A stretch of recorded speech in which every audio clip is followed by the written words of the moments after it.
Hello, everyone. Thank you for joining us again on The Beacons. I'm Matthew Profit, your finance show host, and I'm here today with Billy Saleebey. He is one of the former directors at Tesla, at times with focus on sales and training, and at others onboarding and growth. He is a lifelong learner and very much proud of it. Billy, tell us a little bit about yourself. Hey, Matthew. First, thanks for letting me be on your show. I'm excited and absolutely can't wait to share my story. If it helps anyone, great.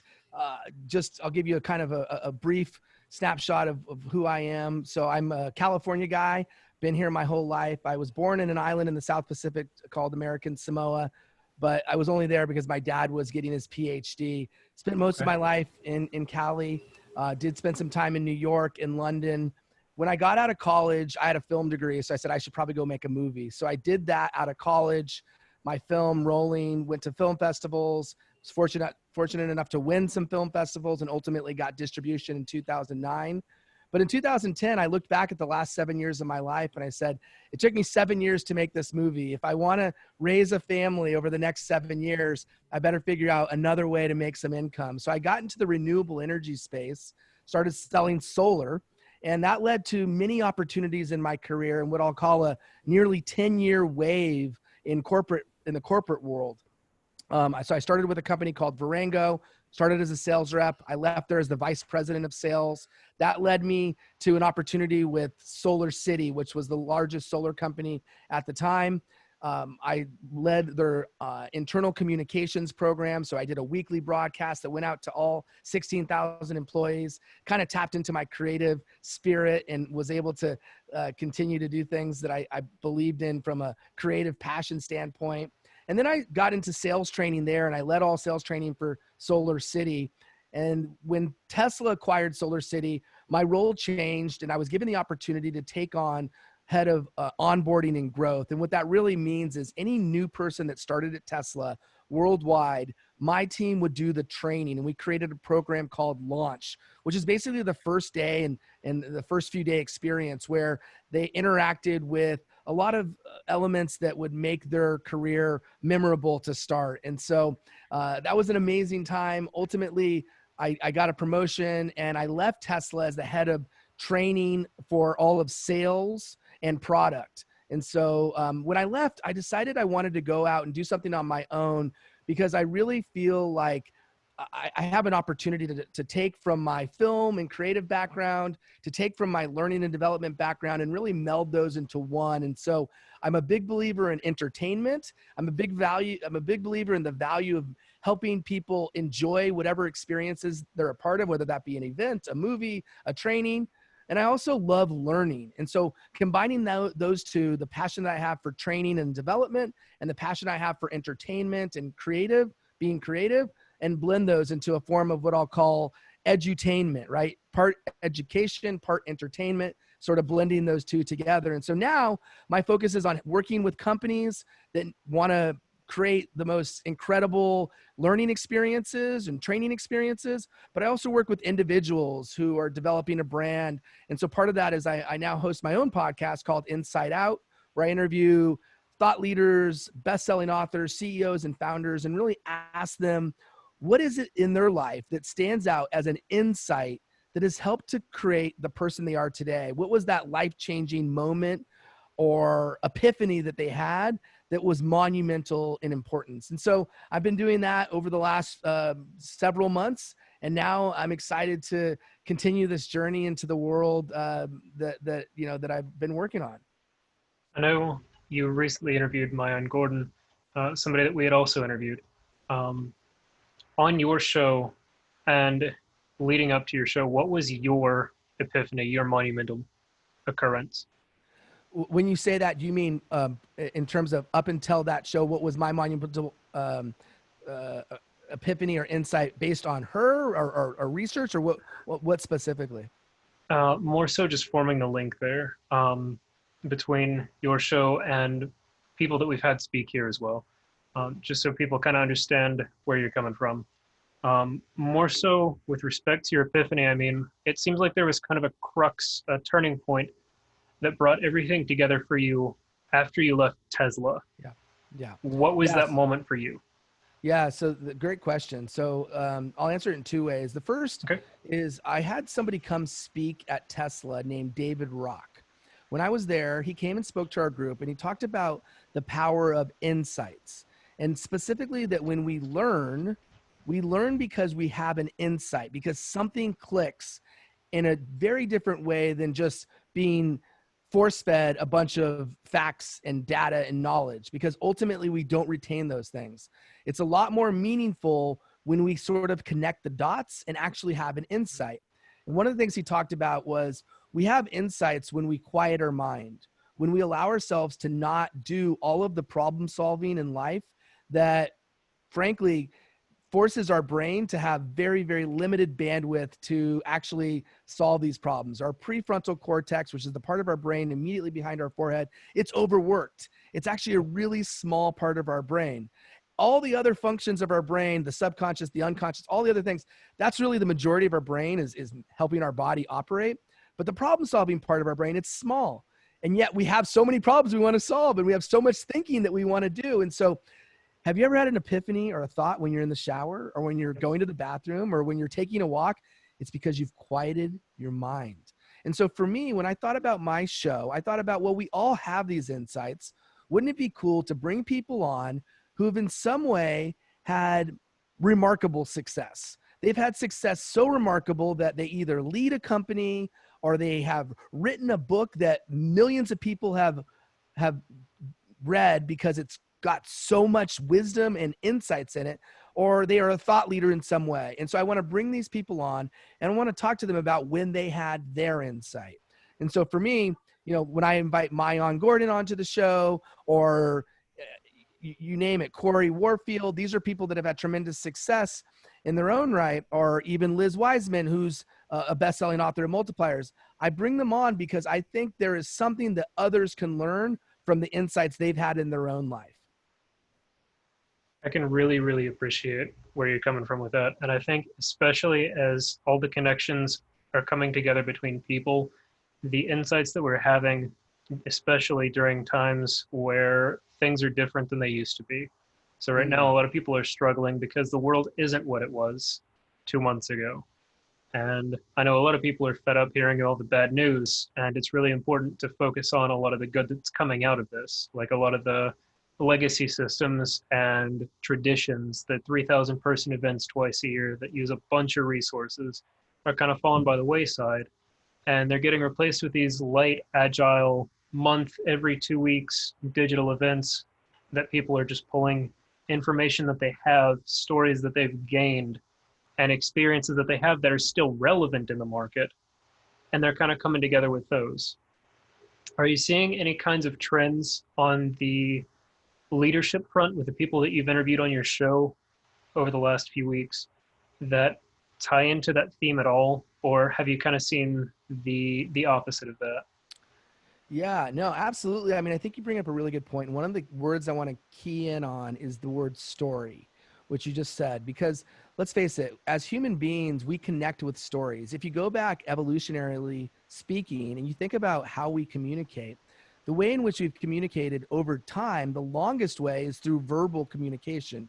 Written happened afterward. Of course, the internet happened well after that. There has been this evolution of transfer of information and knowledge. But one of the things that has been, or the thing that's been here the longest, is the art of storytelling. If you think back to our ancestors that were sitting around a campfire, exchanging stories, talking about traditions and things of that nature. And so we connect on a very neurological level to stories being told. Our dopamine level rises when we hear a story. And there's a whole flood of endorphins and other hormones that help to give us empathy and create connection between the person who's telling the story and the listener. And so the reality is, yes, there have been these large scale events. For example, my friend who works at Amazon, he comes out every year. I live in Los Angeles. He comes out. The event's somewhere in the States, but he's in Australia. And so we always have a good week-long visit before his event. Well, guess what? That event's likely not going to happen anymore. But to your point, there are now opportunities to connect with people in ways that we maybe knew about, but we weren't doing as much because we knew this event was going to happen. And so I think we, by our own nature, are incredibly adaptable. We wouldn't be here. You and I wouldn't be sitting here talking if we weren't able to adapt to change. That's the reason why human beings still exist on this planet.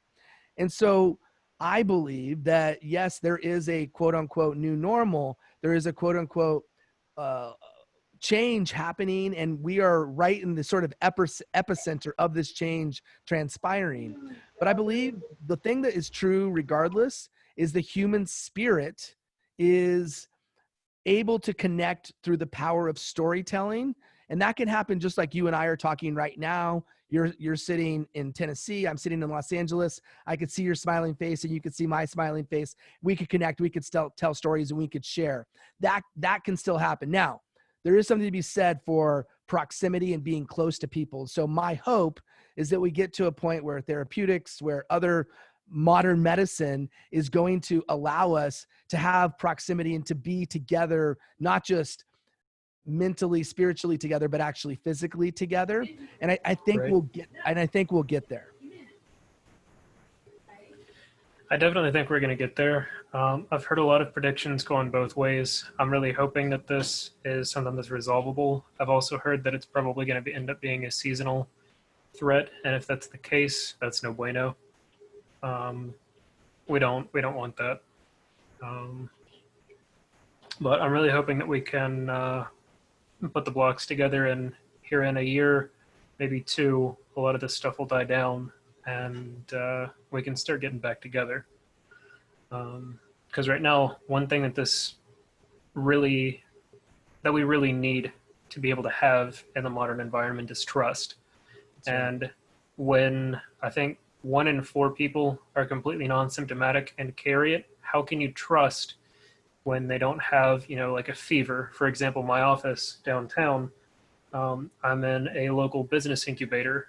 I rent a space there every month for a dedicated desk. And they're setting in these provisions, and they're like, okay, we've got touchless temperature check stations, and if you're not showing symptoms, don't come in. But when a lot of people are still sick and non-symptomatic, a lot of what this stems back to is trust. And especially in the online world, trust is a gigantic factor in who you decide to work with, who you associate with, what your reputation is built on, the companies you work with. And especially, until I started working with companies like HP, I didn't quite realize how intense that trust barrier is. Like, I've known it was there, but I didn't always know how strong it was. But it is intense for a lot of people. It so is, yeah.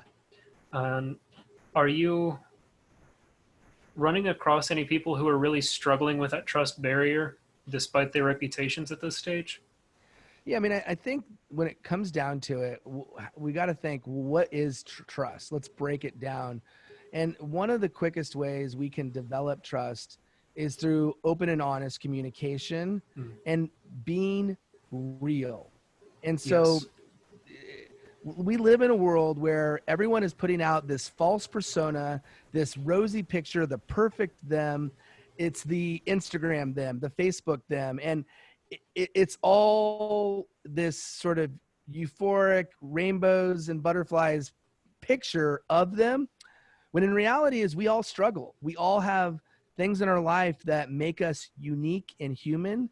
And I think people relate to that. And so regardless of the industry or business that you're in, just remember that you don't need to be perfect, and you certainly don't need to put on a front and pretend to be something that you're not. And so to answer your question, I think trust is something that is built over time. I think it grows and can become larger and larger and more concrete.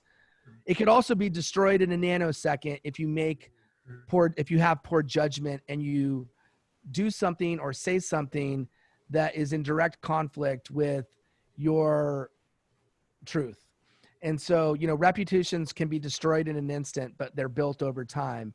And so and regardless of industry, again, regardless of what you do, we have an opportunity every time we open our mouth, every time we say something. We could say something that's true and real, or we could pretend to be something that we're not. And so I'm just of the mind that just be super straightforward, be direct. Don't try to sugarcoat it. people would much rather hear from somebody that's got some flaws, some spots, some boo-boos, some things that make them human than somebody that is just trying to kind of gloss over those things. And so when I look at successful people, those are the people that have gotten really good at being vulnerable. They're ones that show empathy for others. They're people that, what I love about Mayan Gordon is that when you look at some of the work she puts out literally a breakdown of how much money she made in her business for the week. I mean, talk about transparency. And I'm not saying everybody needs to do exactly like she's doing. That's her. But it's an endearing quality to think that here's somebody that, she's got 2 million TikTok followers. She's social media influencer, all these things. And she's talking about the $700 of glass art that she sold last week. I love that. And I think others do too. When you got really transparent people, Graham Stephan on YouTube, if you've ever seen his stuff, he's so transparent, he's so open, and he's so honest. That's why he has a 1 million+ follower base. Those are the people that are getting the attraction in today's world. I haven't actually seen that specific YouTuber. I know one content creator that comes to mind for me is Blake Amal. He's the micro-influential podcast owner. Just started up a couple months ago, but he walks people through every month, here are my podcast stats for this week. Here's how many downloads I have, views, etc. Here are the steps I'm taking.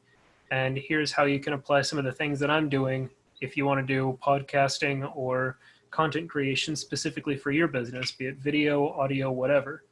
And that concept of transparency that you're talking about, it really rings true. And kind of a tangent. Are you familiar with the, oh gosh, I'm drawing a blank, the empathetic marketing movement? No, tell me more. So essentially, there has been a movement for quite a while that the CEO needs to wear two hats, the chief executive officer and the chief emotional officer. They really need to have that high emotional intelligence. They need to be treating their employees like people, not just like cogs in a machine. And if you can successfully do that, you will yield higher loyalty, higher employee satisfaction, better engagement rates, etc.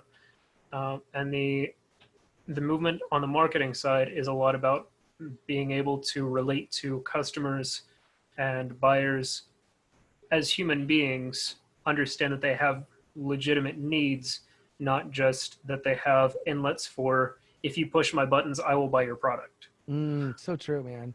Well, I'll just comment on that real quick, because I think you've touched on something that is so fundamentally true to the world that we live in. I think in the past, we lived in this society where businesses had just one primary focus: make a profit. This is the capitalistic society that we live in. And if you are paying attention to kind of the tea leaves and listening to some of the major players within Silicon Valley or even elsewhere, the Mark Benioffs of the world, for example, he talks about a stakeholder type of capitalism where businesses no longer are just required to make money and turn a profit. They actually got to do the right thing. And corporations, companies, they are agents for change. I believe that we can make monumental shifts in how we sustain our civilization if we leverage the power of corporations. Corporations they're not inherently evil. Okay. They may become evil. There may be corporations that do evil things, but a corporation in and of itself is not evil, right? There may be evil people within a corporation that are evil. But the point I'm trying to make is that ultimately companies and corporations, they're made up of people, and consumers of whatever that corporation makes, they're also made up of people. And so to your point, we are entering a new era because information and because knowledge and because reviews and recommendations, they're all a split second away. I could find out anything and everything about any product that I want just in a split second. People have made videos about it. They've talked about it. They've written blog posts, you name it. And so I think to your point, if companies are proactive about how they are emotionally connecting with their audience, not just are they putting out fancy, gimmicks or advertisements like in the, Mad Men type advertising.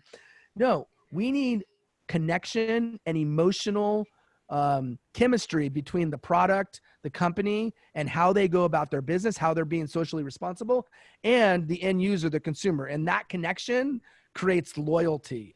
And brand loyalty is really, I believe, at the kind of high end of what we should be going after when we think of how we want to excel. We want companies to be raving fans of our products, of our services, of our company, and be brand loyalists. Definitely agree with you. And I know, touching on the corporations concept, when I worked with HP before COVID, and I actually lost, at least temporarily, a follow-up contract because the universities have all shut down right now, and I was working with the education and sustainability sector. A lot of these corporations have entire business units dedicated just to making themselves sustainable and reducing their impact on the world around us. And that's, I think, amazing. Now they've got product lines that sustain the business, and they've got these other parts that make those product lines sustainable. They recycle materials, they optimize processes, whatever. But at the end of the day, you're right. Corporations themselves aren't inherently evil. A lot of it comes down to usually just bad choices that people make. I had a conversation earlier with David Siegel, formerly of the Pillar Project and 2030.io.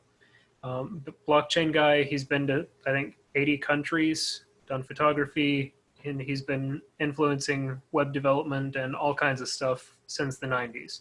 Super smart guy, awesome. And he touched on a really important point there. We need to make consumers happy because product market fit really doesn't exist. You can validate the market once you've made progress, once you've iterated, you've experimented, maybe failed, maybe succeeded, but are consistently moving forward. And you need to listen to what your customers are saying. They pay you, and if they don't like your product, they will tell everybody they know, don't go buy this thing from XYZ company. It sucks. That's right. And Gen Z is, at a statistic I found, I've refound a few times, but that I most recently found a couple of days ago. More than 80% of Gen Z relies heavily just on word of mouth recommendations. Oh, I believe it. And that's just like a friend or like a second level connection saying, this is awesome. And then if they have a need for something in that range, they go and prefer that just because of that cognitive bias that they've developed from hearing that. Or this was terrible, and they 100% will never touch that product. It's so true. I mean, and you used a word in there that I'll say again, which is choice. And this is both on the corporate side, but also on the consumer side. Consumers have a choice to support products and companies and services, and they have a choice not to. And companies have a choice to have a sustainability department, for example, to be net carbon zero, right? Net carbon neutral, or to even like Microsoft go back and remove all the carbon that they have put out since the day they began in the 70s. That type of proactive approach and that type of belief in doing the right thing, it will be noticed by companies. And to your point about Gen Z and frankly, I think any generation going forward, they will be more inclined to give their business to someone and to something that has been highly recommended by those that they trust, by their mavens, right? A maven being an expert. So if you read Tipping Point, think about the maven concept. And we are living in a society and as things evolve where you start to trust people. It may not even be somebody that you know personally. It could be that I'm a huge Matthew Prophet fan and he has endorsed this FinTech solution. Yes. And on his podcast, I heard him just glowingly talk about how amazing it is. And therefore I'm going to use that service too. Right. And so, yeah, exactly. It's just, we have so much access to this information, way more access than we ever had in the past, where how did we make decisions before? We were given imagery, sounds, and frankly, thoughts were put into our head about why we should buy this cereal, why we should buy this car. And so those days are over. They are over. They are. And so we're in this new world. And I think the companies that know how to tap into that are going to be far better served than those that are kind of putting their head in the sand and saying it hasn't changed. Yep. I 100% agree with you. Micro influencers are among the best ways to get product into the hands of people in Gen Z and millennials. And that's, I don't know, more than 50%, 40%, 50% of the buying market, just kind of offhand. Read a few different stats there. But they control the buying power right now, and that's what's important, the lion's share of buying power. And if you piss people off, they will let you know it with their wallets. Maybe or maybe not with their reviews, but with their wallets. And when I was writing for CCN, I wrote an investigative journalism article on Riot Games, the creators of League of Legends. At the time, they were using forced arbitration, non-disclosure agreements to effectively gag employees, and they were having a lot of workplace toxicity, sexual harassment lawsuits that were coming. And I'm a big believer in supporting people that give me excitement, make my life better. And up until that point, I bought skins in the game, played the game regularly. I didn't pick that game up for a year after I wrote that article, and I haven't spent a single penny on them since. Interesting. Because they haven't changed all of the policies there. Like, they're making progress, don't get me wrong, they're doing good things, but they haven't fully resolved that issue. And until they do, I just can't, as a consumer, justify supporting them. Yeah, put a bad taste in your mouth. No. Exactly. And I know that a lot of the consumers in my generation are being right at the tail end of millennials, and especially Gen Z, who are even more susceptible to having a bad taste in their mouth, make the same choices every day. Yeah, it does come back to choice, and it does come back to this belief that we as the consumers can have a say in how companies are aligning themselves with what we believe is important. And that could be, privacy, that could be sustainability, that could be, you name it. There's so many factors at play. And again, going back to this kind of stakeholder capitalism, the stakeholder is us. We are now have a seat at the table, and we don't need to be a shareholder to have a seat at the table. We're a consumer. Nope. We buy their products. Therefore, we have the ability to make a decision and a choice to either consume or to not consume. And there's so many alternatives out there too. You name the industry, you name the service or product, there will always be someone else. And what will happen to those that aren't able to adapt, going back, you look at Netflix, for example, talk about it, they came in, Netflix was Blockbuster, the video chain, made an offer to buy Blockbuster, to buy Netflix. And, that was going to happen. And they decided not to do it. And clearly a bad mistake, because Blockbuster's not here and Netflix is. So you either adapt or you will face dire consequences in business. And so I think we live in the society where you need to be really nimble and really adaptable to make changes based on being able to have awareness of your customer base and knowing what's important to them. You do. If you have that finger on the pulse and you go with it, and you know what resonates with them and what doesn't, and make choices accordingly, that is a great way to retain and empower and really build your customer base. And that kind of goes back to what you were talking earlier about, was speaking your truth. Mm-hmm. And when people don't speak their truth, I was working with a client pretty recently, and they were making a video to address some of their shareholders, some of the clients that they've had over the last couple of years. And you could just see in their face these little microaggressions, the downturn of their mouth as they would say something, or like a forehead scrunch. And you could just see that while they were really positive and their voice was strongly positive, and they wanted to believe this, but they were just so irritated at the way things had gone for a little while. And like, those are the little things that people will pick up on if you are not in alignment with yourself, and you can't hide those. Yeah. You can we try. Yeah. No, I was just going to say, we communicate beyond the words that come out of our mouth. We all know that nonverbal communication has a significant impact in how our messages are received and perceived. And so we may be saying one thing, but we may be showing something very, very different. And so when we talk about truth and speaking your truth, it's not just about saying the words, it's actually believing and feeling the words in an emotional way so that Yep. you can convey that non-verbally as well. And so I think that's an interesting point and perspective to consider, that a lot of times people say things in a certain way, and it's a tell. Yep. You're basically showing that what you've said is not fundamentally true. Yep.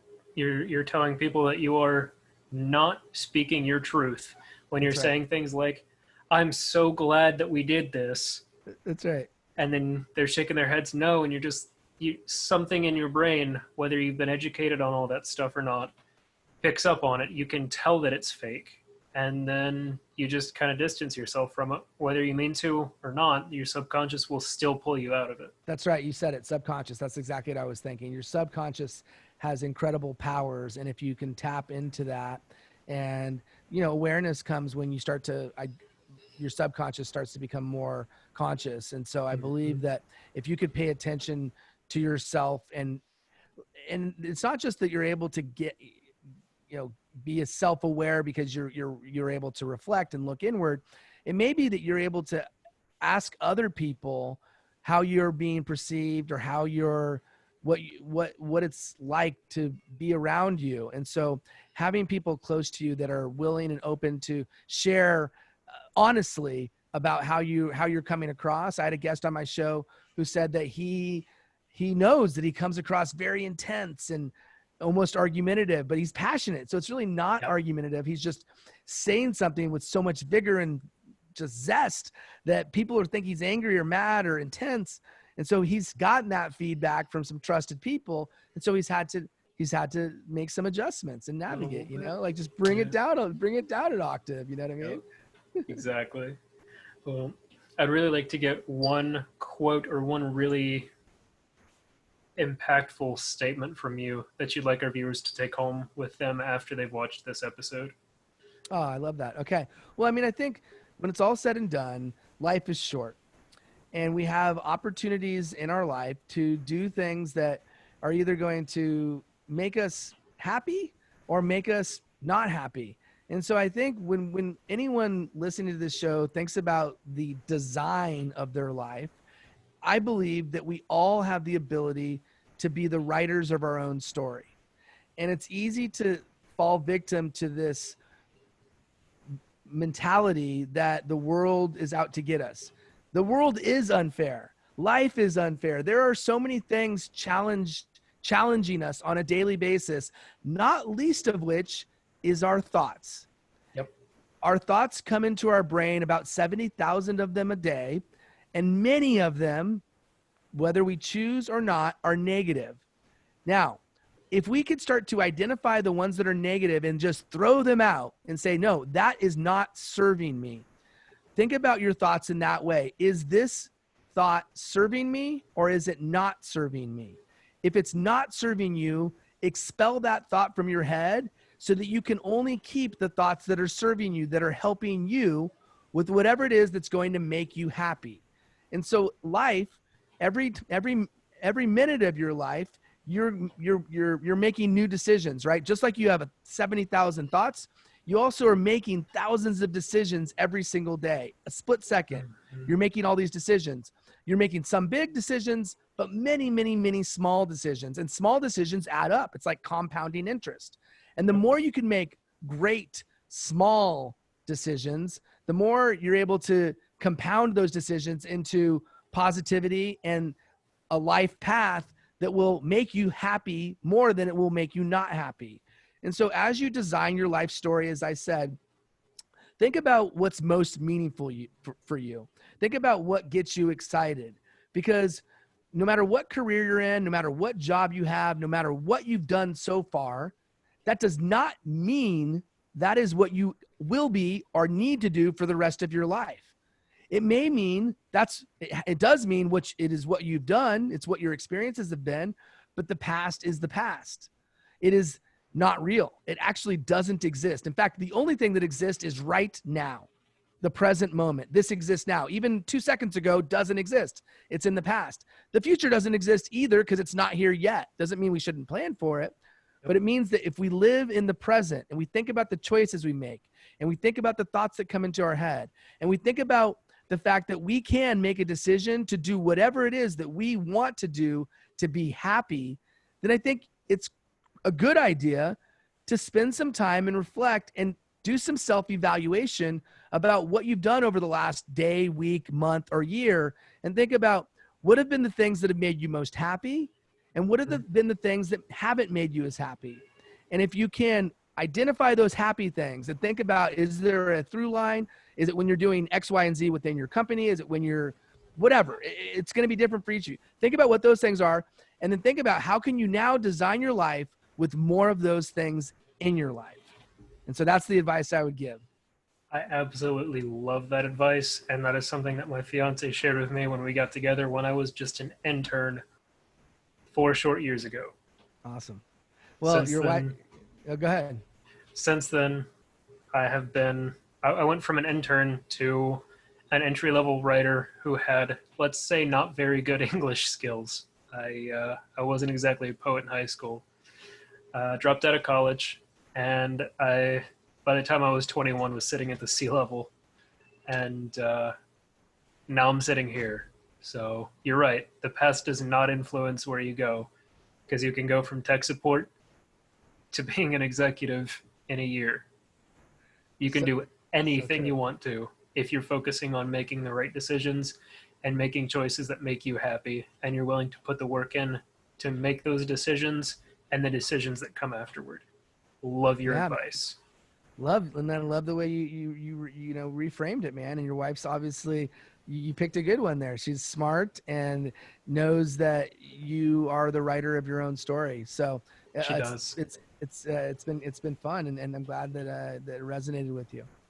I'm really glad I could have you on the show. It's been wonderful, Billy. Thank you so much. Thanks, Matthew. Really appreciate you having me. No doubt. You have a good day. Thanks, man.